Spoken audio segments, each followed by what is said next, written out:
السلام عليكم ورحمة الله وبركاته. إن الحمد لله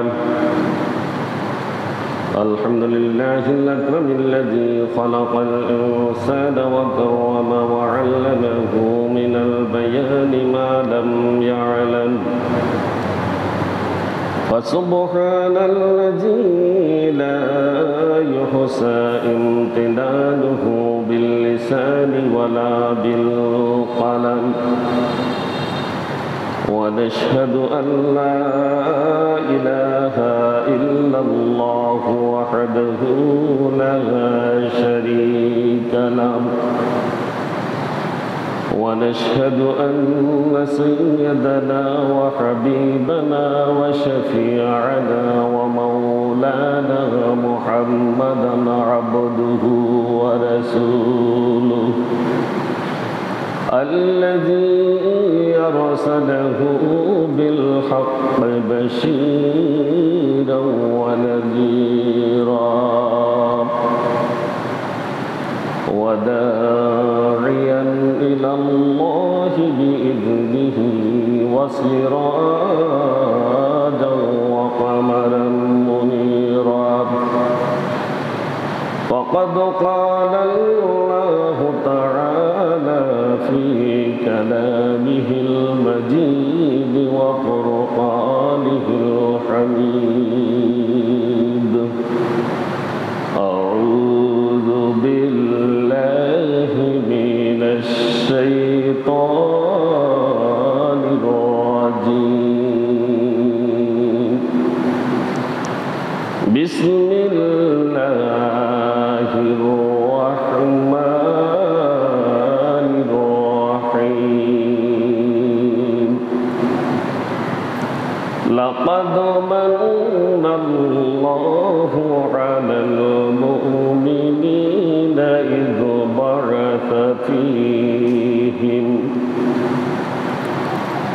إذ بعث فيهم رسولا من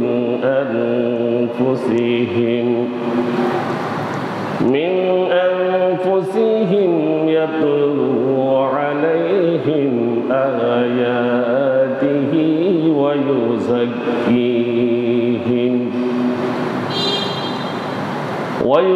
ويزكيهم ويعلمهم الكتاب والحكمة وإن كانوا من قبل لفي ضلال مبين. وقال تعالى في شان حبيبه ومحبوبه ومعشوقه مخبرا وآمرا: إن الله وملائكته يصلون على النبي يا أيها الذين آمنوا صلوا عليه وسلموا تسليما. اللهم صل على سيدنا مولانا محمد وعلى آل سيدنا مولانا محمد। محبতের সাথে সকলে জোরে পড়ি আল্লাহুম্মা সাল্লি আলা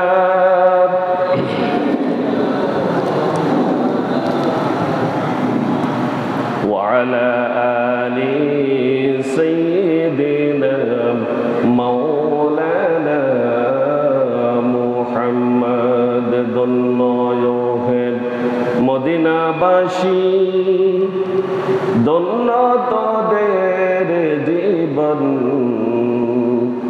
তোদের মাঝে শুয়ে আছেন প্রিয় নবী দুজাহান। আল্লাহুম্মা সাল্লি আলা সাইয়্যিদিনা মাওলানা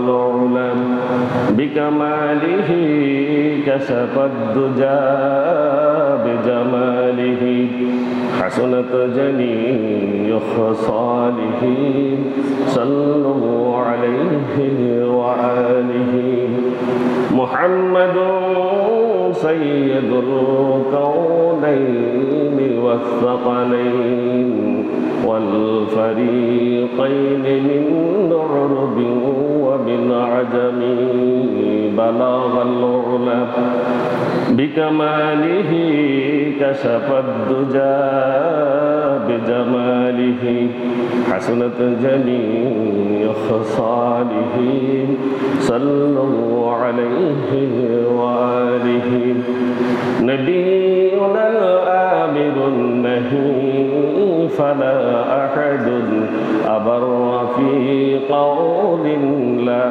منه ولا نعم بلغ العلا بكماله كشف الدجى بجماله حسنت جميع خصاله صلوا عليه وآله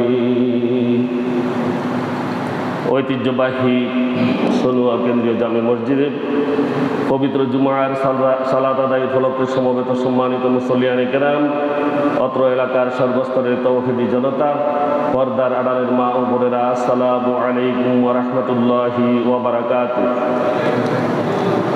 মহান আল্লাহ রাব্বুল আলামিন ওয়াল জালালের শুকরিয়া আদায় করছি, যেই মহান আল্লাহ সুবহানাহু ওয়া তাআলা তার অগণিত অসংখ্য বান্দা থেকে বাছাই করে, দয়া করে, মায়া করে আগে ভাগে আমাদেরকে মসজিদে সমবেত হওয়ার তৌফিক এনায়েত করেছেন। এজন্য মহান মনিবের দরবারে শুকরিয়া আদায় করি, প্রত্যেকে পড়ি আলহামদুলিল্লাহ। দরুদ ও সালাম পেশ করছি বিশ্ব মানবতার মুক্তির দিশারি, সর্বকালের সর্বশ্রেষ্ঠ মহামানব, মানবতার বন্ধু হযরত মুহাম্মদুর রাসূলুল্লাহ সাল্লাল্লাহু আলাইহি ওয়াসাল্লামের প্রতি। সকলে পড়ি সাল্লাল্লাহু আলাইহি ওয়াসাল্লাম। সম্মানিত হাজিরিন, আজ হচ্ছে 18 রবিউল আউয়াল 1447 হিজরি, 28 ভাদ্র 1432 বঙ্গাব্দ। আজ 12 সেপ্টেম্বর 2025 খ্রিস্টাব্দ। আজ ফেনীতে সূর্য উঠেছে 5:40 দুপুর হয়েছে 11:46 এবং জুমা শুরু হয়েছে 11:52 থেকে। আজ সূর্য অস্ত যাবে 6:01। সম্মানিত হাজিরিন, রাসূল সাল্লাল্লাহু আলাইহি ওয়াসাল্লামের সিরাতের মাস, আগমনী মাস।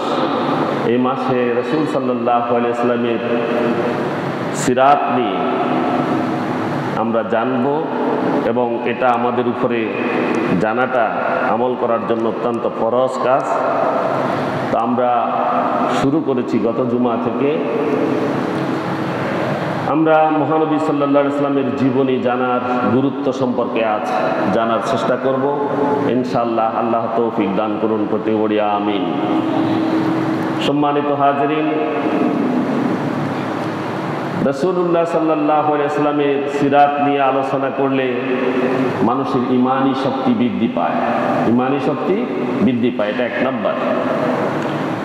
এবং এই ঈমানি শক্তি বৃদ্ধি পাওয়ার পরে মানুষের আমলে পরিবর্তন আসে এবং আমলের মধ্যে আগ্রহ বাড়ে। মুসলিম পরিবারগুলোতে সিরাত চর্চার গুরুত্ব অপরিসীম। বর্তমান যুগে মুসলিম পরিবারগুলোতে আজ রাসূলুল্লাহ সাল্লাল্লাহু আলাইহি ওয়াসাল্লামের সিরাত চর্চা নাই বললেই চলে। এমন কি পরিবার আছে যেখানে রাসূল সাল্লাল্লাহু আলাইহি ওয়াসাল্লামের জীবনী নিয়ে আলোচনা হয়? এরকম পরিবার আমাদের খুবই কম। অথচ আমাদের প্রত্যেকের এই দুনিয়ায় চলার একমাত্র সঙ্গী, একমাত্র পথ হচ্ছে রাসূল সাল্লাল্লাহু আলাইহি ওয়াসাল্লামের জীবনী বা তার সিরাত। রাসূল সাল্লাল্লাহু আলাইহি ওয়াসাল্লামের সিরাত না জানার দরুন, না পাঠ করার দরুন তরুণরা আজ রাসূলুল্লাহ সাল্লাল্লাহু আলাইহি ওয়াসাল্লামের আদর্শ থেকে বিচ্যুত হয়ে পড়েছে, ঠিক কি না? আমার কথা কি আপনারা একমত? রাসূলের সিরাত না জানার কারণে তারা আজ রাসূল সাল্লাল্লাহু আলাইহি ওয়াসাল্লামের আদর্শ থেকে বিচ্যুত। এই কথা একটি চিরন্তন সত্য কথা। সমাজে একটা কথা প্রচলন আছে যে যাকে চেনে সে তাকেই অনুসরণ করে চলে, ঠিক কিনা? যার মতাদর্শ গ্রহণ করে, যার মতাদর্শ চোখে দেখে, যার মতাদর্শ সমাজে চলায়মান, আর শিশু কিশোরেরা তাকেই অনুসরণ করে চলে। মুসলিম তরুণ কিংবা শিশুরা আজ যতটা না মহানবী হযরত মুহাম্মদ রাসূলুল্লাহ সাল্লাল্লাহু আলাইহি সাল্লামকে চেনে, তার চেয়ে বেশি, হাজার গুণ বেশি চিনে চলচ্চিত্র নির্মাতা, চলচ্চিত্র শিল্পী এবং তারকাগুলোকে এবং খেলোয়াড়দেরকে, ঠিক কিনা? রাসূল সাল্লাল্লাহু আলাইহি সাল্লামকে এতটুকু চিনে না। চলচ্চিত্রের তারকাদের প্রত্যেকের নাম বলতে পারবে তারা, খেলোয়াড়দের নাম তারা বলতে পারবে, তাদের জীবন সম্পর্কে জিজ্ঞাসা করেন বলতে পারবে, কিন্তু রাসূলুল্লাহ সাল্লাল্লাহু আলাইহি সাল্লাম সম্পর্কে দু কলাম লিখতে বললে তারা আজ পারে না। কারণ হচ্ছে আমাদের পরিবারগুলোতে রাসূল সাল্লাল্লাহু আলাইহি সাল্লামের সিরাত চর্চা হচ্ছে না, ঠিক কিনা? আমার সাথে একমত আপনারা?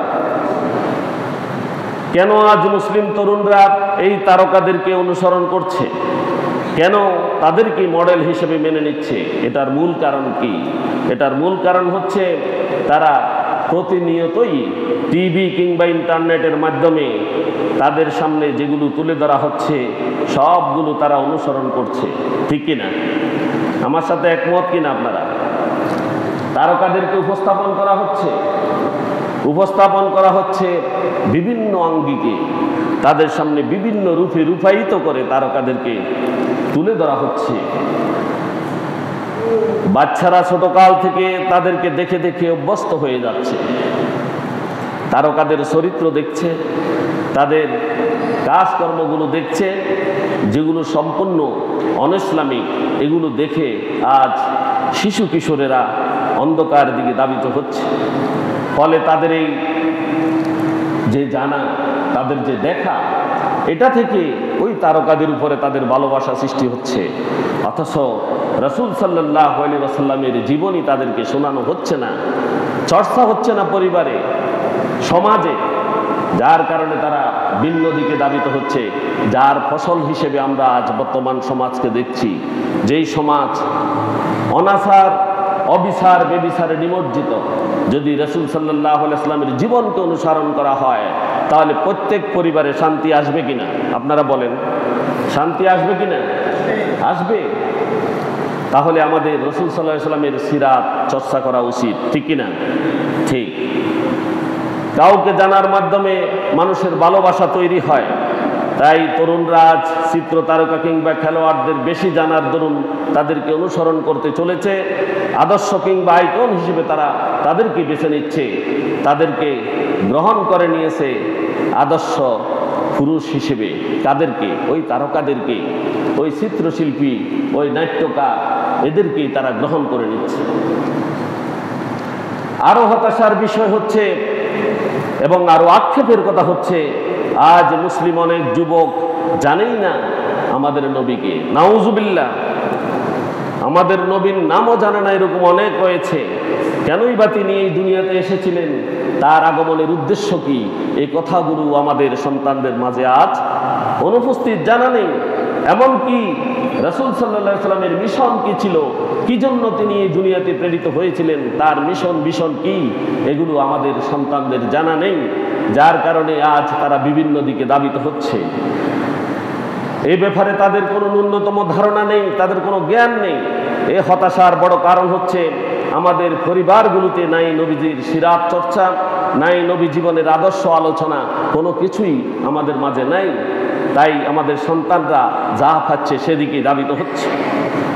পরিবার কিংবা সন্তানের মাঝে মহানবী হযরত মুহাম্মদ রাসূলুল্লাহ সাল্লাল্লাহু আলাইহি ওয়াসাল্লামের পরিচয় যদি তুলে না ধরা হয়, তাহলে সন্তানরা আদর্শ হিসেবে তারা অন্যজনকে গ্রহণ করবে এবং রসুলের আদর্শ থেকে তারা দূরে সরে যাবে। অতএব আমাদের সন্তানদেরকে নবী করিম সাল্লাল্লাহু আলাইহি ওয়াসাল্লামের আদর্শে গড়ে তোলা উচিত। এজন্য পরিবারগুলোতে সিরাত চর্চা ছাড়া কোনো কি নেই, বিকল্প কোনো কিছু নাই, কোনো পথ নাই। তাদেরকে রসুলের সিরাত শেখাতেই হবে। মুহাম্মদ রাসূলুল্লাহ সাল্লাল্লাহু আলাইহি ওয়াসাল্লামের জীবন নিয়ে আলোচনা করা, তার জীবন সম্পর্কে জানা, এটা একটা ইবাদত। এটা একটা কি ইবাদত? আমাদের জন্য মহানবী সাল্লাল্লাহু আলাইহি সাল্লামকে জানা অত্যন্ত জরুরি। কেন মহানবী সাল্লাল্লাহু আলাইহি সাল্লাম সম্পর্কে আমাদের জানতে হবে? এ ব্যাপারে আল্লাহ রাব্বুল আলামিন কোরআনে দৃষ্টান্ত দিয়েছেন এবং রাসূল সাল্লাল্লাহু আলাইহি সাল্লাম হাদিসেও উল্লেখ করেছেন। মহানবী সাল্লাল্লাহু আলাইহি সাল্লাম আমাদের মাঝে শ্রেষ্ঠ আদর্শ। আমাদের মাঝে শ্রেষ্ঠ আদর্শকে মহানবী হযরত মুহাম্মদ রাসূলুল্লাহ সাল্লাল্লাহু আলাইহি ওয়াসাল্লাম, তিনি সর্বশ্রেষ্ঠ নবী, তিনি সর্বশেষ নবী, আমাদেরই নবী। আমরা জানি মুহাম্মদ রাসূলুল্লাহ সাল্লাল্লাহু আলাইহি ওয়াসাল্লাম হচ্ছেন হযরত ইব্রাহিম আলাইহিস সালামের দোয়ার ফসল। হযরত ইব্রাহিম আলাইহিস সালামের দোয়ার ফসল। قال عليه الصلاة والسلام আনা দাওয়াতু আবি ইব্রাহিম। নবী করিম সাল্লাল্লাহু আলাইহি সাল্লাম বলেছেন যে আমি আমার পিতামহ ইব্রাহিম আলাইহিস সালামের দোয়ার ফসল। নবী ইব্রাহিম পৃথিবীর শ্রেষ্ঠ গড় কাবা নির্মাণ করে হযরত ইসমাইল আলাইহিস সালামকে সাথে নিয়ে রাসূল সাল্লাল্লাহু আলাইহি সাল্লামের জন্য দোয়া করেছেন। আল্লাহ রাব্বুল আলামিন কোরআনে তা তুলে ধরেছেন আমাদের জন্য। বিসমিল্লাহির রহমানির রহিম। রব্বানা ওয়াবআস ফীহিম রাসূলাম মিনহুম ইয়াতলু আলাইহিম آياتك ويعلمهم الكتاب والحكمة ويزكيهم إنك أنت العزيز الحكيم। আল্লাহ তাআলা বলেন, হযরত ইব্রাহিম আলাইহিস সালাম দোয়া করলেন, রব্বানা, হে আমাদের প্রতিপালক, ওয়াবআস ফীহিম, তাদের মধ্যে আপনি পাঠান, রাসূলান, একজন রাসূল, মিনহুম, তাদের মধ্য থেকে, ইয়াতলু আলাইহিম, তিনি তাদেরকে তেলাওয়াত করে শোনাবেন, আয়াতিকা, আপনার নিদর্শনাবলী, আপনার আয়াতসমূহ, ওয়া ইউআল্লিমুহুমুল কিতাবা, এবং তাদেরকে কিতাব শিক্ষা দিবেন, আসমানি কিতাব শিক্ষা দিবেন, ওয়াল হিকমাতা, তাদেরকে জ্ঞান বিজ্ঞান শিক্ষা দিবেন, ওয়া ইউযাক্কিহিম, এবং তারা যে অপবিত্রতার পথে ছুটছে এই অপবিত্রতা থেকে তাদেরকে পবিত্র করবেন। ইন্নাকা আনতাল আজিজুল হাকিম, নিশ্চয়ই আপনি হচ্ছেন মহাপরাক্রমশালী, প্রজ্ঞাময়। এই কথা দোয়া করেছিলেন হযরত ইব্রাহিম এবং ইসমাইল আলাইহিস সালাম। আল্লাহ তাআলা ইব্রাহিম আলাইহিস সালামের ডাকে সাড়া দিয়ে বলেন, শ্রেষ্ঠ ঘরের পাশে শ্রেষ্ঠ নবী হযরত ইব্রাহিম আলাইহিস সালাম ও শ্রেষ্ঠ সন্তান ইসমাইল আলাইহিস সালামের দোয়ার ফলে শ্রেষ্ঠ বংশে, মক্কার সবচাইতে শ্রেষ্ঠ বংশে শ্রেষ্ঠ নবী হযরত মুহাম্মদ রাসূলুল্লাহ সাল্লাল্লাহু আলাইহি ওয়াসাল্লাম তিনি জন্মগ্রহণ করলেন। আমরা সাধারণত এই দুনিয়াতে যখন মেয়ে যখন বিয়ে দেব, তখন বিয়ে দিতে গেলে জামাইটা কেমন তার একদম আগা থেকে গোড়া পর্যন্ত খোঁজখবর নিই কিনা, নিয়ে থাকি। যার হাতে তার কলিজার টুকরা মেয়েকে তুলে দিবেন, তার চরিত্র কেমন, তার পরিবারটা কেমন, বংশ পরিচয় বা কি, সব কিছু আমরা তালাশ করি, ঠিক কিনা? আমার আপনার নবী মুহাম্মদুর রাসূলুল্লাহ সাল্লাল্লাহু আলাইহি সাল্লামকে শ্রেষ্ঠ নবী করে দুনিয়াতে আল্লাহ রাব্বুল আলামিন পাঠানোর ক্ষেত্রে নবীর পরিবার, বংশ পরিচয় ইত্যাদি ভালো করে যাচাই বাছাই করেছেন। সুবহানাল্লাহ। তথাকথিত ওই সময়ে মক্কার মানুষের চারিত্রিক অবস্থা বেশ নাজুক ছিল। তন্মধ্যে কুরাইশ বংশের লোকদের মাঝে কিছুটা মানবিকতা ছিল। মক্কার লোকগুলো অত্যন্ত খারাপ ছিল। তারা কন্যা সন্তানকে জীবিত প্রতীত করত, তারা খুন খারাপি করত, কথায় কথায় মানুষকে তারা হত্যা করত। এমন এক বংশগুলোর মধ্যে কুরাইশ বংশ ছিল অত্যন্ত বংশীয় এবং কিছুটা মানবিক ছিল। চারিত্রিক দিক দিয়ে তারা কিছুটা ভালো ছিল।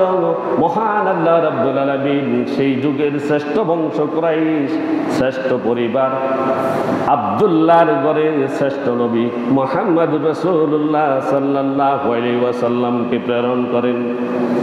শ্রেষ্ঠ নবীর জীবনী জানা কেন আমাদের জন্য জরুরি তার কয়েকটি দৃষ্টান্ত এখানে আমি উল্লেখ করতে চাই। মুহাম্মদুর রাসূলুল্লাহ সাল্লাল্লাহু আলাইহি ওয়াসাল্লাম আমাদের জন্য আল্লাহর পক্ষ থেকে ছিলেন ইহসান। কি ছিলেন? ইহসান ছিলেন। আল্লাহ পাক তার নবী মুহাম্মদুর রাসূলুল্লাহ সাল্লাল্লাহু আলাইহি ওয়াসাল্লামকে দান করে আমাদের প্রতি ইহসান করেছেন। অতএব যিনি আমাদের জন্য নিয়ামত হিসেবে এসেছেন তাকে জানা আমাদের জন্য জরুরি। ঠিক কিনা? জরুরি কিনা? রাসূল সাল্লাল্লাহু আলাইহি ওয়াসাল্লামকে জানা জরুরি কিনা? না জানার কারণে আমাদের সমাজের কি অবস্থা? এই দুরবস্থার কারণ হচ্ছে রাসূল সাল্লাল্লাহু আলাইহি ওয়াসাল্লামের জীবনী আমরা জানি না এবং জানার চেষ্টা করছি না। পরিবারে আমরা চর্চা করছি না, সমাজে চর্চা করছি না, আর মসজিদে যা আলোচনা হয় সেটাও মসজিদের ভিতরে থাকে, বাইরে গেলে ভুলে যাই। ঠিক কিনা? কারণ বাহিরে যদি একজন আল্লাহওয়ালা মানুষকে দেখে সেখানেই তো তার কথাগুলো মনে আসবে, কিন্তু বাহিরে গেলে সবগুলো আর আল্লাহওয়ালা থাকে না। আল্লাহু আকবার, সামি আল্লাহু লিমান হামিদা, রব্বানা লাকাল হামদ, এগুলো সব কোথায়? মসজিদে। বাহিরে গেলে এগুলোর আর কোনো আমল থাকে না। আল্লাহ রাব্বুল আলামিন বলেন, লাকাদ মান্নাল্লাহু আলাল মুমিনিনা ইয বা'আসা ফীহিম রাসূলান মিন আনফুসিহিম ইয়াতলু আলাইহিম আয়াতিহি ওয়া ইউযাক্কিহিম ওয়া ইউআল্লিমুহুমুল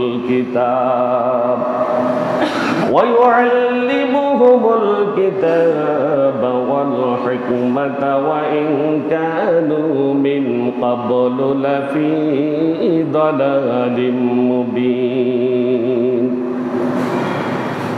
আল্লাহ বলেন, মুমিনদের প্রতি মহান আল্লাহ রাব্বুল আলামিন অনুগ্রহ করেছেন,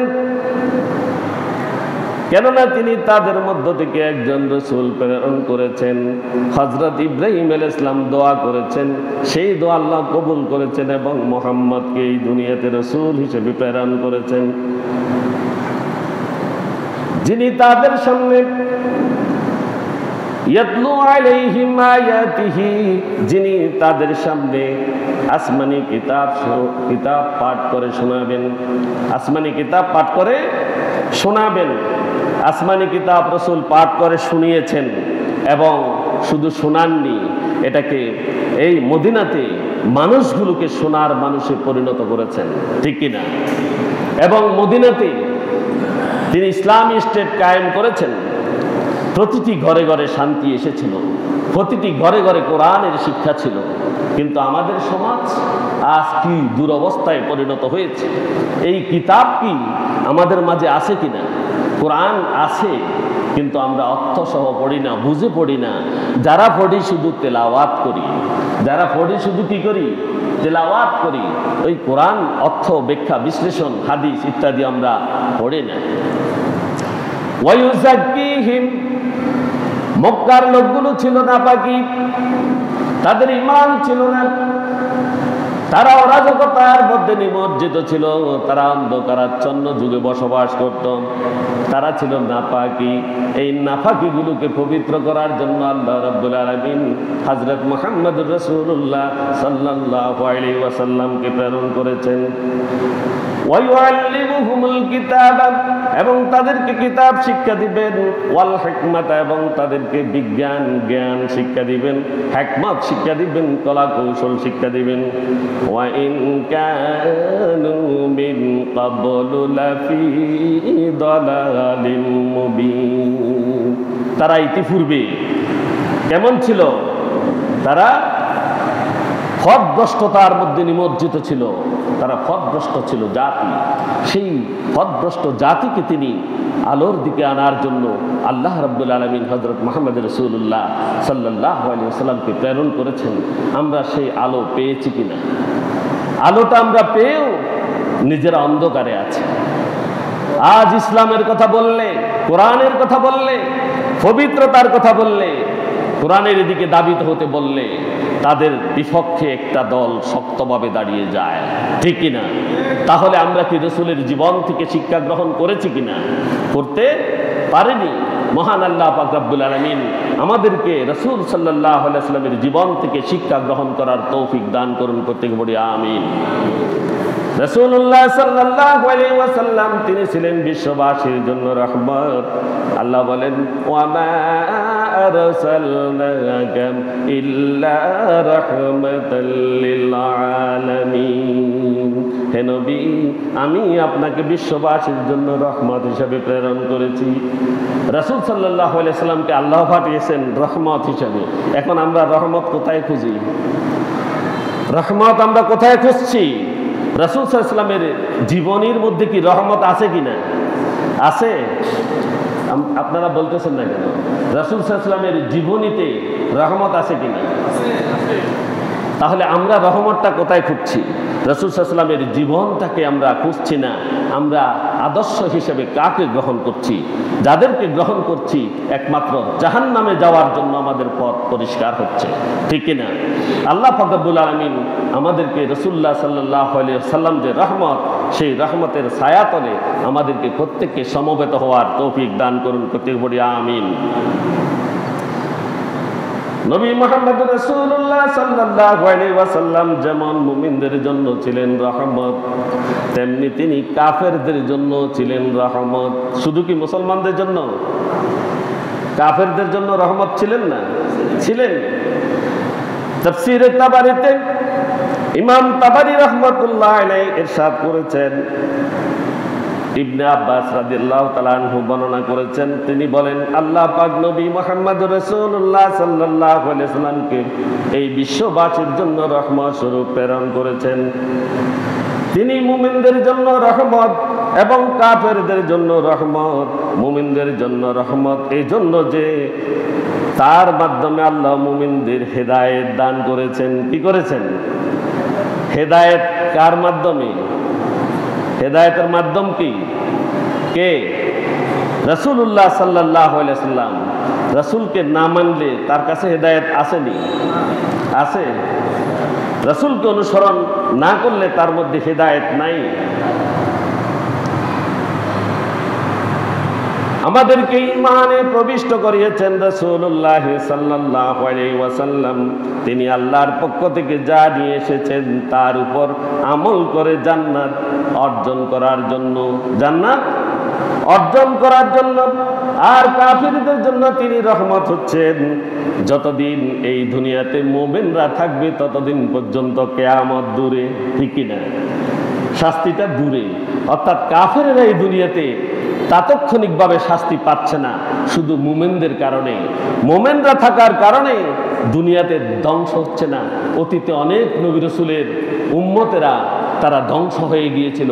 তাদের মধ্যে যখন ঈমান কমে গিয়েছিল তখন তাড়াতাড়ি তাদের উপরে গজব নেমে এসেছিল, ঠিক কিনা? গজব নেমে এসেছিল। আজ আমাদের মধ্যে কিছু ঈমানদার থাকার কারণে আমাদের কাছ থেকে আযাব দূরে। তাই আযাব দূরে হওয়ার কারণে এটা কাফের যারা তাদের জন্য এটা একটা রহমত। মহানবী হযরত মুহাম্মদুর রাসূলুল্লাহ সাল্লাল্লাহু আলাইহি ওয়াসাল্লাম উম্মতের দরদি নবী ছিলেন। উম্মতের জন্য কি ছিলেন? দরদি নবী ছিলেন। তার দৃষ্টান্ত হচ্ছে হযরত ইব্রাহিম আলাইহিস সালাম দোয়া করলেন, হে আমার রব, এই মূর্তিগুলো অনেক মানুষকে পথভ্রষ্ট করে দিয়েছে, অতএব যে আমার অনুসরণ করেছে সে তোমার দলভুক্ত হয়ে যাবে, সে তো আমার দলভুক্ত হয়ে যাবে। তার জন্য তিনি দোয়া করেছেন। অর্থাৎ মূর্তিগুলো কিছু মানুষকে পথভ্রষ্ট করে দিয়েছে, অতঃপর কিছু লোক আমাকে অনুসরণ করেছে, কিছু লোক আমাকে অনুসরণ করেছে, সে তো আমার দলভুক্ত হয়ে যাবে, তারা তো আমার দলে এসে যাবে। পক্ষান্তরে যে আমার অবাধ্য হবে তাদের ব্যাপারে আপনি ক্ষমাশীল ও দয়ালু। যারা অবাধ্য আপনি তাদের জন্য ক্ষমাশীল এবং দয়ালু। এটা কে বলেছেন? হযরত ইব্রাহিম আলাইহিস সালাম হযরত ঈসা আলাইহিস সালাম যখন তার উম্মতের দরদি হয়ে তাদের জন্য দোয়া করলেন, আপনি যদি তাদেরকে শাস্তি দেন তাহলে তারা তো আপনারই বান্দা, আপনার বান্দাকে আপনি কিভাবে শাস্তি দিবেন? কে বলেছেন? হযরত ঈসা আলাইহিস সালাতু ওয়াস সালাম এই দোয়া করলেন। আর মহানবী সাল্লাল্লাহু আলাইহি ওয়াসাল্লাম যখন এই দুই নবীর দোয়া লক্ষ্য করলেন যে তারা উভয়ই তাদের গুনাহগার উম্মতের জন্য বদদোয়া করেন নাই, কি করেন নাই? হযরত ইব্রাহিম এবং হযরত ঈসা আলাইহিস সালাতু ওয়াস সালাম তাদের উম্মতের জন্য তারা বদদোয়া করেন নাই, এই কথা রাসূল সাল্লাল্লাহু আলাইহি ওয়াসাল্লাম তাদের কাছ থেকে শিখে গেলেন। তখন রাসূল সাল্লাল্লাহু আলাইহি ওয়াসাল্লাম মহান রবের দরবারে হাত তুলে উম্মতের জন্য দোয়া করলেন। রাসূল সাল্লাল্লাহু আলাইহি ওয়াসাল্লাম কেঁদে কেঁদে বললেন, ইয়া উম্মতি ইয়া উম্মতি। এই দোয়া করলেন। আল্লাহ জিবরাইল আলাইহিস সালামকে পাঠিয়ে জানিয়ে দিলেন যে আল্লাহ তার উম্মতের প্রতি সন্তুষ্ট হয়ে গিয়েছেন। সুবহানাল্লাহ। তাহলে রাসূল সাল্লাল্লাহু আলাইহি ওয়াসাল্লাম উম্মতের জন্য দোয়া করেছেন। কি করেছেন? উম্মতের জন্য আরেকটি দৃষ্টান্ত হচ্ছে রাসূল সাল্লাল্লাহু আলাইহি ওয়াসাল্লাম বলেছেন, মাসালি ওয়া মাসালুকুম কামাসালি রাজুলিন আওকাদা নারান ফাজআলাল জানাদিবু ওয়াল ফারাশু ইয়াকউনা ফিহা ওয়া হুয়া ইয়াযুবুহুন্না আনহা ওয়া আনা আকিযু বিহুজাজিকুম আনিন নার ওয়া আনতুম তুফাল্লাতুনা মিন ইয়াদি। রাসূল সাল্লাল্লাহু আলাইহি ওয়াসাল্লাম বলেন, মাসালি আমার উদাহরণ হচ্ছে, ওয়া মাসালুকুম এবং তোমাদের উদাহরণ হচ্ছে, কামাসালি রাজুলিন ওই একজন মানুষের মতো, আওকাদা নারান যে ব্যক্তি আগুন প্রজ্বলিত করলো। কি করলো? কিছু কাঠ খড়ি সংগ্রহ করে ওই কাঠের মধ্যে সে ব্যক্তি আগুন জ্বালিয়ে দিল। ফাজআলাল জানাদিবু ওয়াল ফারাশু ইয়াকউনা ফিহা আর চারদিকের প্রজাপতি এবং ছোট ছোট পোকামাকড়গুলো ওই আগুনের মধ্যে পড়তে শুরু করলো। ওই আগুনের দিকে তারা ধাবিত হলো। আর ওই আগুন প্রজ্বলিত ব্যক্তি ওই পোকামাকড় এবং প্রজাপতিগুলোকে আগুন থেকে বাঁচানোর জন্য চেষ্টা করলো।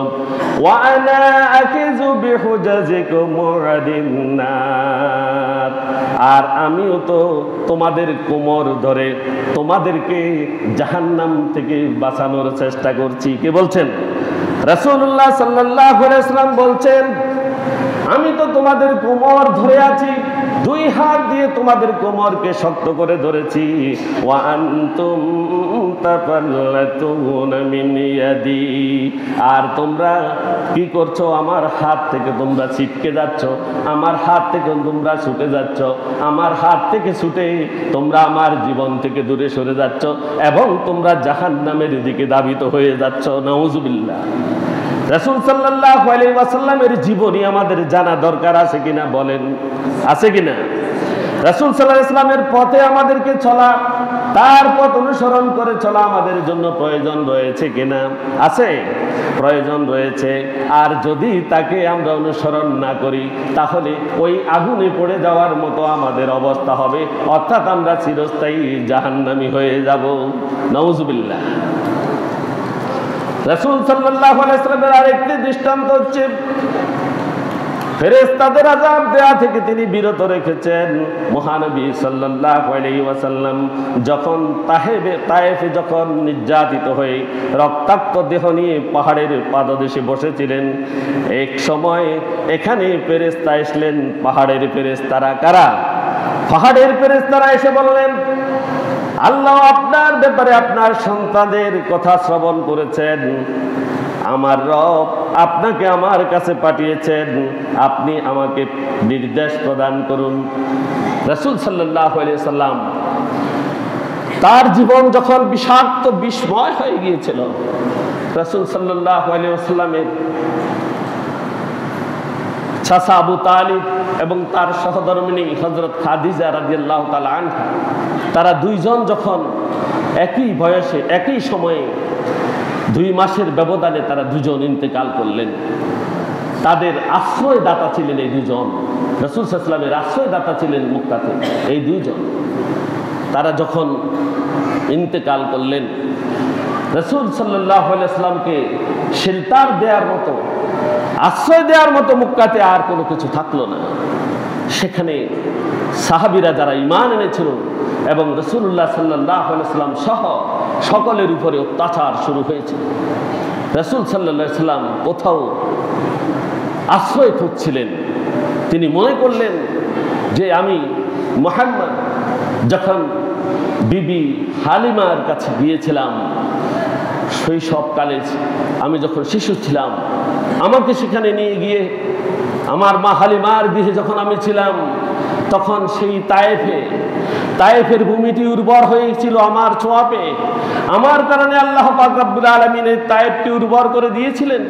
শুকনা গাছগুলোতে পত্রপল্লব জাগিয়েছিল, আর মরুভূমির এই উদ্যানের মধ্যে সেখানে ঘাস জমিয়েছিল।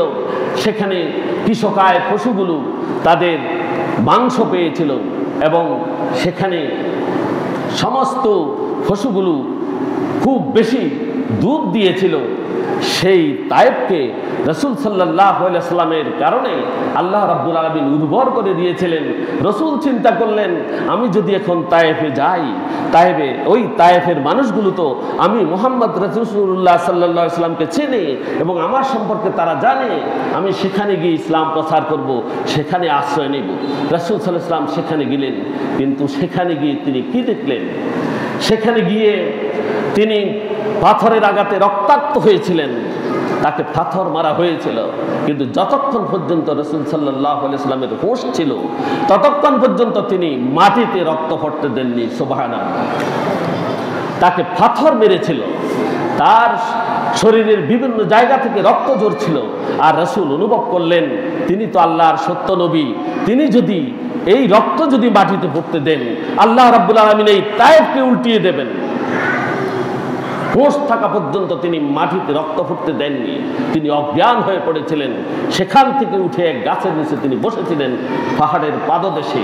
আর সেখানে পাহাড়ের ফেরেশতা এসে বলল, আপনি নির্দেশ দেন, আমি দুটি পাহাড়কে তায়েফের বাসীর জন্য একত্র করে দেব, সমস্ত তায়েফবাসীকে পাহাড়ের চিফায় ধ্বংস করে দিব। আর রাসূলুল্লাহ সাল্লাল্লাহু আলাইহি ওয়াসাল্লাম উত্তরে বললেন, না, আমি তা চাই না, আমি আশাবাদী আল্লাহ তাদের বংশ থেকে এমন মানুষ সৃষ্টি করবেন যারা এক আল্লাহ সুবহানাহু ওয়া তাআলার ইবাদত করবে, তার সাথে কাউকে শরীক করবে না। এই মানুষগুলো দ্বীনি হিদায়াত গ্রহণ করবে। আর তারা যদি না থাকে, আমি দাওয়াত দেব কার কাছে? সুবহানাল্লাহ বলবেন। তাদের জন্য দোয়া করলেন। রাসূলুল্লাহ সাল্লাল্লাহু আলাইহি ওয়াসাল্লাম মৃত্যুর সময়ও তিনি উম্মতের জন্য কেঁদেছেন। মহানবী হযরত রাসূলুল্লাহ সাল্লাল্লাহু আলাইহি ওয়াসাল্লাম মৃত্যুকালে জিবরাইল আলাইহিস সালাম মহানবীর কাছে এসে দেখলেন তিনি কাঁদছেন। জিজ্ঞেস করলেন, আপনার চোখে পানি কেন হে রাসূল? আর রাসূলকে জিজ্ঞাসা করলেন, আপনি কি আপনার মেয়ে ফাতেমার জন্য কাঁদছেন কিনা? তার জন্য তো আপনার কাঁদার কথা না, কারণ আপনি মুহাম্মদুর রাসূলুল্লাহ সাল্লাল্লাহু আলাইহি ওয়াসাল্লাম তাকে জান্নাতে মহিলাদের নেত্রী হিসেবে ঘোষণা করেছেন। তার জন্য তিনি কেন কাঁদবেন? আপনি কেন তার জন্য কাঁদবেন? রাসূল সাল্লাল্লাহু আলাইহি ওয়াসাল্লামের যখন মৃত্যু ঘনিয়ে এসেছে তখনকার এই ঘটনা। আর রাসূল বললেন, ওয়া ফাতিমাতু সাইয়্যিদাতু নিসাই আহলিল জান্নাহ। হযরত জিবরাইল বললেন যে কি হাসান আর হুসাইনের জন্য তো আপনার কাঁদার কথা নয়, হাসান হুসাইনের জন্য তো আপনি কাঁদার কথা নয়। তাদের ব্যাপারে আপনি ঘোষণা দিয়েছেন যে আল হাসান ওয়াল হুসাইন সাইয়্যিদাতু শাবাবি আহলিল জান্নাহ, যে তারা হবেন জান্নাতের যুবকদের সর্দার। তাদের জন্য তো আপনার কাঁদার কথা নয়। রাসূল সাল্লাল্লাহু আলাইহি ওয়াসাল্লাম জবাবে বললেন, আমি আমার ফাতেমার জন্য কাঁদি না, আমি হাসান আর হুসাইনের জন্য কাঁদি না, আমি কাঁদি আমার গুনাহগার উম্মতের জন্য, আমার গুনাহগার উম্মতের জন্য আমি কাঁদি। ফামান বাদি রে উম্মতি, আমার পরে আমার উম্মতের জিম্মাদার কে হবে? আমার পরে আমি যখন ইন্তেকাল করব, আমার এই উম্মতের জিম্মাদারি কে হবে? আল্লাহ কালামে পাকে বলে দিয়েছেন, ওয়ামা কানাল্লাহু আইয়ুআযিবাহুম ওয়া আনতা ফীহিম। আল্লাহ এমন নন যে আপনি থাকা অবস্থায় তাদেরকে তিনি শাস্তি দিবেন। আপনি থাকা অবস্থায় যে তিনি তাদেরকে শাস্তি দিবেন, আল্লাহ এমন নন। আমার ভয় হচ্ছে না জানি আমি চলে যাওয়ার পর আমার উম্মতের উপরে আযাব এসে পড়ে। কে বলেন? রাসূলুল্লাহ সাল্লাল্লাহু আলাইহি ওয়াসাল্লাম। তিনি উম্মতের জন্য কেঁদেছেন। তাহলে সেই যিনি আমাদের জন্য কেঁদেছেন, যিনি আমাদের জন্য দোয়া করেছেন, যিনি আমাদের জন্য জান্নাত কামনা করেছেন, যিনি আমাদের জন্য এই দুনিয়ায় আল্লাহর আযাব থেকে আমাদেরকে বাঁচার জন্য তিনি চেষ্টা করেছেন, সেই রাসূল সাল্লাল্লাহু আলাইহি সাল্লামের জীবনী আমরা শিখছি কিনা এবং সেই রাসূল সাল্লাল্লাহু আলাইহি সাল্লামের পথে আমরা চলছি কিনা। সম্মানিত হাজিরিন, রাসূলুল্লাহ সাল্লাল্লাহু আলাইহি ওয়াসাল্লামের নৈতিক চরিত্র কেমন ছিল? নবীজি সাল্লাল্লাহু আলাইহি সাল্লামের চরিত্র গুণাবলী, তার সিরাতের এক উজ্জ্বল দিক, তিনি ছিলেন মহৎ চরিত্র, উত্তম আচার আচরণের অধিকারী। একজন মানুষের মধ্যে যত উৎকৃষ্ট গুণাবলী থাকতে পারে তার সবগুলো রাসূল সাল্লাল্লাহু আলাইহি সাল্লামের কাছে ছিল, তার মধ্যে পরিপূর্ণভাবে বিদ্যমান ছিল। স্বয়ং আল্লাহ তাআলা তার এই মহান চরিত্রের স্বীকৃতি দিয়েছেন কোরআনে কারিমে, ঠিক কিনা? মহান আল্লাহ পাক রব্বুল আলামিন ইরশাদ করেন, ওয়া ইন্নাকা লাআলা খুলুকিন আযীম। নিশ্চয়ই আপনি হচ্ছেন উত্তম চরিত্রের সর্বোচ্চ শিখরে আরোহণকারী। আপনি উত্তম চরিত্রের সর্বোচ্চ শিখরে আছেন। এই পৃথিবীতে তার আগমনের অন্যতম উদ্দেশ্য ছিল নৈতিক গুণাবলীকে পরিপূর্ণতার পর্যায়ে পৌঁছে দেওয়া। তিনি নিজেই বলেছেন, ইন্নামা বুইসতু লিউতাম্মিমা মাকারিমাল আখলাক। আমি কেবলমাত্র সুন্দর চরিত্রকে পূর্ণতা দেওয়ার জন্য প্রেরিত হয়েছি। তাহলে এই সুন্দর চরিত্রের পরিপূর্ণতার জন্য আমাদের কি করা উচিত? কোনো আদর্শকে গ্রহণ করলে আমাদের উন্নত চরিত্র আসবে? আমাদের চরিত্রে পরিপূর্ণতা আসবে কোনো আদর্শে আসবে কিনা? আপনারা কি চুপ কেন? আমরা কি এখানে সবাই এক মতাদর্শের লোক কিনা? এক মতাদর্শের লোক নেই, সবাই মানি রাসূল সাল্লাল্লাহু আলাইহি ওয়াসাল্লামকে নবী হিসাবে সবাই মানি, আল্লাহকে রব হিসাবে মানি, কিন্তু বাস্তবে কতটুকু মানি? আমাদের কাজে কর্মে কি প্রতিফলিত হচ্ছে? আমাদের রাসূলের শিক্ষা কি নিজের জীবনে আছে? পারিবারিক জীবনে আছে? সমাজে আছে? রাষ্ট্রে আছে? তাহলে আমরা কি করে দাবি করি যে আমি মুসলিম, ইসলাম আমার ধর্ম, আমি রাসূলের অনুসারী? এই কথা বলি কিভাবে? যে আমি তো আমার পরিচয় এখন আমি মুসলিম, আমার পরিচয় আমি ইমানদার। তাহলে রাসূল সাল্লাল্লাহু আলাইহি ওয়াসাল্লাম যখন মদিনাতে ইসলামী স্টেট কায়েম করেছিলেন, সেখানে যে লোকগুলো ছিল তাদের ঈমান কেমন ছিল? তারাও তো ইমানদার ছিল নাকি? তারা রাসূলের অনুসারী ছিল, ঠিক কিনা? তাদের নাম ছিল মুসলিম। তাহলে তাদের মধ্যে আর আমাদের মধ্যে পার্থক্য কি? এই পার্থক্যটা আমরা জেনেছি কিনা? তাদের মধ্যে আমাদের মধ্যে পার্থক্য হলো তারা রাসূল সাল্লাল্লাহু আলাইহি ওয়াসাল্লামের কথা, কাজ এবং মৌন সম্মতিকে তারা প্রাধান্য দিয়েছেন। তারা এক সুলো রাসূল সাল্লাল্লাহু আলাইহি ওয়াসাল্লামের কথার বাইরে যাননি। যারা এক কদমও কোরআনের বাইরে যাননি, হাদিসের বাইরে যাননি, রাসূলের পরামর্শ ছাড়া, রাসূল সাল্লাল্লাহু আলাইহি ওয়াসাল্লামের পরামর্শ ছাড়া তারা কোনো কাজও করেননি। এবং তাহলে আমরা এই দুনিয়াতে কি করছি? আমরা তো মুসলমান, আমরা তো ইমানদার, আমাদের ইমানের গতি কত দুর্বল কিনা? দুর্বল যদি না হয় তাহলে আমরা রাসূল সাল্লাল্লাহু আলাইহি ওয়াসাল্লামের মত ও পথে নাই কেন? হ্যাঁ, আছি। একটা আশার আলো আছে আমাদের আশার আলো আছে। এই মানুষগুলো, বাংলাদেশের মুসলমানগুলো বিশেষ করে, আমি তো বাংলাদেশের গুলো দেখেছি, বাংলাদেশের মানুষগুলো ধর্মীয় দিক থেকে দুর্বল। ধর্মীয় দিক থেকে কি দুর্বল? কোরআন এবং হাদিসের কাছে দুর্বল। আর আলেম ওলামার কাছেও দুর্বল, ঠিক কিনা? কথা বলেন না, ঠিক কিনা? ঠিক। পিছন দিয়ে যাই করে, পিছন দিয়ে গিয়ে করে ফলা লাড়ে, ওই আলেম ঠিক না, এই হুজুর ঠিক না, আরে রাসূল সাল্লাল্লাহু আলাইহি ওয়াসাল্লামের এগুলো না মানলে বা কি হবে, এগুলো খামখেয়ালি, এগুলো কি খামখেয়ালি।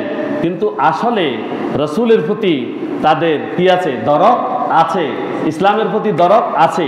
দরদ যদি না থাকে, রাত্রিতে মদ খাওয়ার সময় মোষ আলগায় রাখে, ঠিক নেই? মোষরে আলগাই খায়, বলে মোষ কেন আলগায় রাখছ?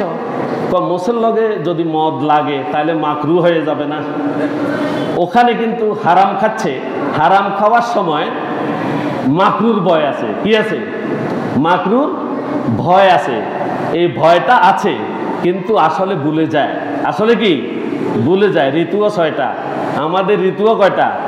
6টা। 12 মাসে 6 ঋতু, 2 মাস পর পর ঋতু বদল হয়, আর 2 মাস পর পর সবকিছু ভুলে যায়। সবকিছু কি ভুলে যায়। গরমের দিন আসলে তখন কয়, আহা যদি একটু ঠান্ডা আসতো, এখন কি গরম পড়তেছে এইটা। আবার শীতকাল আসলে কয় একটু যদি গরম হইতো। এই ধরনের চিন্তা ভাবনা। কিন্তু এটা বিশ্বাস নাই যে আমাদের 6টা ঋতু। কয়টা ঋতু? 6 ঋতুতে 6 রকম হবে, এটা বিশ্বাস করতে হবে। তাই আমাদের বিশ্বাস আছে, কিন্তু বাস্তবে আমাদের কিছু আকাঙ্ক্ষা আছে। কি আছে? আশা আকাঙ্ক্ষা আছে, দুনিয়াবি আশা আকাঙ্ক্ষা। এই দুনিয়াবি আশা আকাঙ্ক্ষায় আমাদেরকে বরবাদ করে দিচ্ছে, ঠিক কিনা? ঋতু এক ঋতুতে আসি, আরেক ঋতুর আকাঙ্ক্ষা করে। ঠিক আমাদের এই দুনিয়াতে রাসূল সাল্লাল্লাহু আলাইহি ওয়াসাল্লামকে আমরা মানি, কোরআনও মানি, কোরআনে সবকিছু আছে জানি, হাদিসে রাসূল এই বলেছেন সেটাও জানি, কিন্তু আকাঙ্ক্ষার কারণে আমরা বরবাদ হয়ে যাচ্ছি। কি হয়ে যাচ্ছি? বরবাদ হয়ে যাচ্ছি। আমরা একটু বেশি ভালো খেতে চাচ্ছি। আল্লাহ যা রিজিক বরাদ্দ করছেন সেটার উপরে মাঝখান দিয়ে হাত দেওয়া শুরু করেছে। না, আমি আর একটু ভালো খাবো, আমি আর একটু ভালো খাবো, ভাইয়ের হক মেরে খাবো, বোনের হক মেরে খাবো, আর এতিমের হক মেরে খাবো। এই পাড়া প্রতিবেশী যা আছে তাদের হকগুলো বেড়ে খেয়ে আমি বড় লোক হবো। এই আকাঙ্ক্ষার কারণে শেষ হয়ে যায়, ঠিক কিনা? কথা বুঝেন না কথা? এই সমস্ত আকাঙ্ক্ষা শেষ করে দিচ্ছে। আকাঙ্ক্ষা হবে কোনটা? পরকাল। আকাঙ্ক্ষা হবে কি? পরকাল। আল্লাহ কি বলেছেন, রাসূল কি বলেছেন, সেই মতে চলে পরকালে জান্নাত পাওয়ার আকাঙ্ক্ষা থাকতে হবে। আর কোনো আকাঙ্ক্ষা কোনো কাজে আসবে না, কোনো কাজে আসবে না। আমি এই দেশের মানুষগুলোকে আস্তে আস্তে ভালো হতে দেখছি, ভালো হচ্ছে মানুষগুলো। মাঝখান দিয়ে কিছুদিন খারাপ হয়ে গেছিল। খারাপ যে সবগুলো হয় নাই, খারাপ যদি হতো তো সবটাই নষ্ট হয়ে যেত। 15-16 বছর যে অবস্থা, ইমানদারেরা কথা বলতে পারে নাই, পারছেনি। এটা কি আমাদের দেশের লোকেরা করেছে? না, রাষ্ট্রীয় ক্ষমতা ছিল, বাইরের প্রভুরা তাদের উপরে চেপে বসেছিল। এই ভয়ে তারা কথা বলতে পারে নাই, চুপ ছিল। কিন্তু এখন যখন সুযোগ পাইছে তখন ওদের অস্তিত্ব আসেনি। আর কথা বুঝেন, এদের অস্তিত্ব আর আসেনি। ইসলাম বিরোধী যারা, ইসলামকে যারা ধ্বংস করতে চেয়েছে, যারা ইসলামী স্কলারদেরকে ফাঁসির কাস্টে ঝুলিয়েছে, তারা কি আছে এখন? তারা আছে? তারা নির্বংশ। তারা কি নির্বংশ? রাসূলুল্লাহ সাল্লাল্লাহু আলাইহি ওয়াসাল্লামকে নির্বংশ বলে আবু লাহাব কি আছে? আবু লাহাবের উত্তরসূরিরা কি টিকেছে মক্কাতে? এখানে কি টিকবে? রাসূল সাল্লাল্লাহু আলাইহি ওয়াসাল্লামের নাম সারা জীবন থাকবে, কিন্তু ওই আবু লাহাবের নাম সারা জীবন থাকবে না। থাকলেও ঘৃণার সাথে থাকবে, ঠিক কিনা? যারা কিছুদিন আমাদের উপরে চেপে বসেছিল তাদের অস্তিত্ব এখন বিলীন হয়ে গিয়েছে। আরো কেউ যদি চেপে বসার যদি সিদ্ধান্ত নেয়, চিন্তা করে, এই জাতির ভালো মানুষগুলো এদেরকেও বিতাড়ন করবে, ঠিক কিনা? কেউ এখানে যদি স্বৈরাচার হতে চায়, কেউ যদি রাসূল সাল্লাল্লাহু আলাইহি ওয়াসাল্লামের মতফতের বাহিরে যেতে চায়, চাদরের বাহিরে যদি পা যায়, মশারির বাহিরে যদি পা যায়, মশায় আরাম করে খাবে, ঠিক কিনা? ঠিক যদি আপনি রাসূল সাল্লাল্লাহু আলাইহি ওয়াসাল্লামের জীবনী থেকে দূরে সরে যান, ইসলাম থেকে যদি দূরে সরে যান, আপনি যদি ভালো খাওয়ার যদি আকাঙ্ক্ষা করেন, আপনারও সেই একই অবস্থা হবে। আপনিও ইসলাম থেকে ছিটকে পড়বেন, জান্নাত থেকে ছিটকে পড়বেন, এবং পরকালে আপনার জন্য আযাব অপেক্ষা করছে, ঠিক কিনা? আসুন সম্মানিত হাজিরিন, কথা বললে অনেক কথা, কথা বললে অনেক কথা, কিন্তু অল্পতে বোঝা উচিত, আমাদের অল্পতেই বোঝা উচিত যে আমরা কোথায় আছি। আমাদেরকে রসুল সাল্লাল্লাহু আলাইহি ওয়াসাল্লামের পথে আসা লাগবেই, ঠিক কিনা? শুধু কবর দিতে গেলে বিসমিল্লাহি ওয়া আলা মিল্লাতি রাসূলিল্লাহ এই কথা কইলে কি রাসূলিল্লাহর মিল্লতে আসিল না? সে ছিল নি? কবরেতে হিয়ানে দি 1000 মানুষ বেগুনে কই আইলে হইবনি হবে? আপনি এখানে মিল্লাতে থাকতে হবে, তারপরে আপনার মিল্লাতে রাসূলুল্লাহ চলবে, ঠিক কিনা? তাহলে এই জন্য রাসূল সাল্লাল্লাহু আলাইহি ওয়াসাল্লামের জীবনের সাথে আপনাকে থাকতে হবে, জীবনী শিক্ষা গ্রহণ করতে হবে, তার সিরাত, তার পূর্ণ জীবনী আপনাকে পাঠ করতে হবে। প্রতিটি ঘরে ঘরে রসুলের সিরাত পাঠ চর্চা করা উচিত, ঠিক কিনা? রসুল সাল্লাল্লাহু আলাইহি ওয়াসাল্লামের জীবনী বইগুলো এই মাসে আপনারা পড়বেন কারা কারা? একটু হাত উঠান, একটু হাত উঠান।